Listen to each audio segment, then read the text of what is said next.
Bonjour à toutes et bonjour à tous. Parfois, il faut se pincer, comme on dit familièrement, quand on constate ce que sont devenues les Nations Unies. Car ne nous l'aurons pas, l'ONU est devenue le représentant du Sud global en guerre contre les démocraties.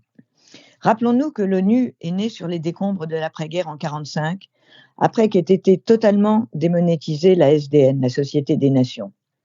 Le déclin de la SDN s'était amorcé dans les années 30, avec l'échec de la conférence du désarmement à Genève, puis l'invasion par le Japon de la Mandchourie, et enfin la montée de l'Allemagne nazie. Puis ce fut la Deuxième Guerre mondiale. L'ONU se voulait donc à l'origine la garantie mondiale de la paix et de la protection des droits de l'homme.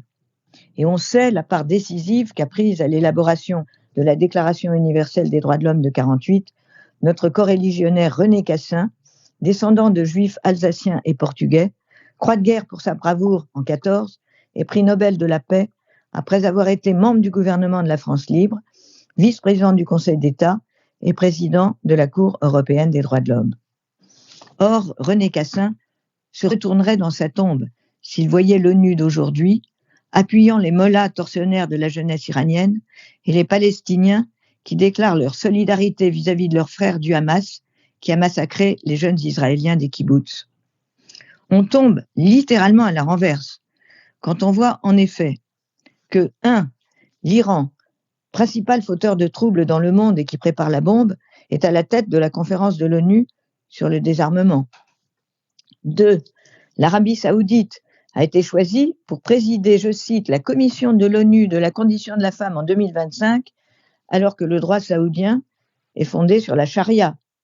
Et 3, le Conseil des droits de l'homme de l'ONU vient de nommer, non c'est pas une farce, comme rapporteur spécial représentant l'Europe occidentale, une Française, Geneviève Savigny, membre d'ATTAC, soit l'organisation altermondialiste d'extrême gauche qui veut mettre la finance et les démocraties libérales au pas. Et que vient de faire ATTAC? Sans citer un instant l'horreur du pogrom du 7 octobre et le calvaire des otages, et alors qu'Israël lutte pour sa survie, eh bien ATTAC appelle à suspendre l'accord commercial entre l'Union européenne et Israël. Eh bien pour moi, c'est ignoble. Comme est ignoble l'antisémitisme réitéré et toujours dénié de Madame Francesca Albanese, une autre rapporteure spéciale du Conseil des droits de l'homme de l'ONU, mais celle-ci en place depuis des années, contre laquelle d'ailleurs la France et l'Allemagne se sont insurgées. En effet, cette militante acharnée, dite, je cite, rapporteur spécial sur les territoires palestiniens occupés, c'est tout un programme, vient de rendre un rapport intitulé, c'est un autre programme, Anatomie d'un génocide, non pas par le Hamas, bien sûr, comme on pouvait s'y attendre, mais par Israël.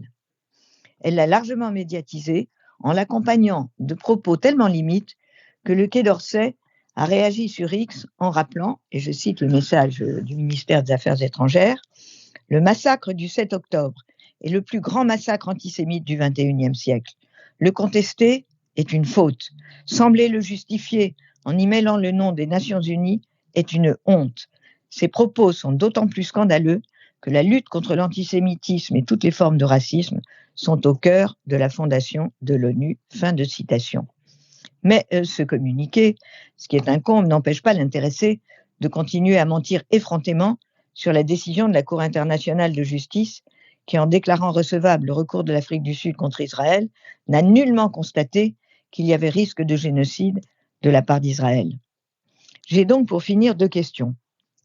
Premièrement, comment se fait-il que de tels énergumènes puissent être nommés par l'ONU?